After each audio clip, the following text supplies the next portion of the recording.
I'll say his name once and once alone, as it's a twister of the tongue that's Olympian in proportions. Ghosts are real.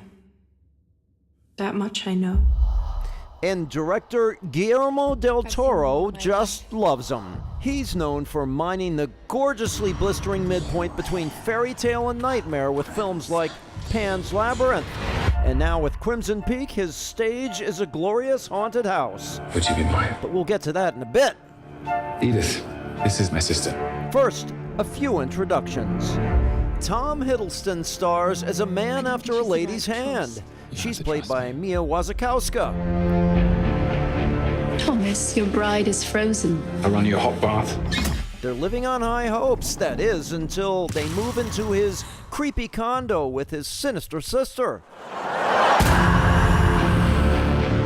There are parts of the house that are unsafe. She's played by Jessica Chastain.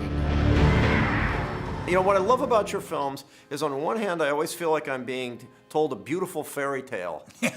And then on the other hand, it's just insanely violent. Yes. And I think if you were to take the violence out of it, it would completely, it would water it down. You know what I'm saying? Yeah, I mean, I always knew, same with Pan's Labyrinth, I always knew that this needed to be an R, because it's incomplete without it. You know, it's almost, for some of the characters, one in particular, it's almost an expression of passion, that violence, because that character is not very sane.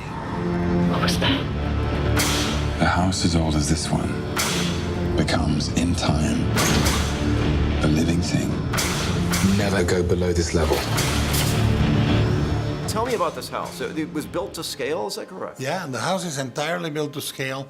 We built 3.5 stories of the house, every detailed, and everything that you see in the house, including the corridor of spikes, comes from real buildings in England. It was all practical. We had working fireplaces, and there's a scene where I'm cooking eggs, and I'm really cooking eggs on that stove. Faucets would run water. It was the most incredible, beautiful set I had ever worked on, and it broke my heart when they tore it down at the end. If you're here with me, give me a signal. She knows everything. Your character, to say she has ice water flowing through her veins is probably an understatement. And then fire at the end. And fire at the end, as she warms up at the end. Must we? Yes. You have no idea what they do. What do you want?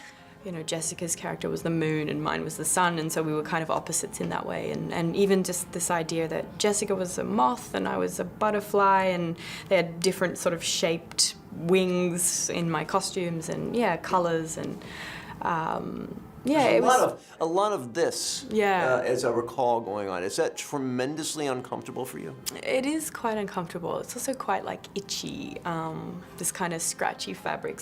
Itchy, but then also when you get an itch, you can't really scratch because you can't really move your arms, you know? So it was a struggle, but it just fueled my ice water and then fire veins. I look at this house, and I know I have spent the night in houses that have given me a serious case of the heebie-jeebies. What about you? Well, I've had something, like I was just in London and I had a moment where I was changing my clothes, it was the middle of the night, and the bedside table lamp started going down, and it was the only lamp lit in the bedroom. And then all of a sudden, all the lights in the room, including the chandelier, went bright, bright, bright, as bright as they could, almost like you felt like the bulbs were gonna explode. And then it went dark. You have nowhere else to go. There's a room at the inn, and it's got your name on it, as Crimson Peak opens this weekend.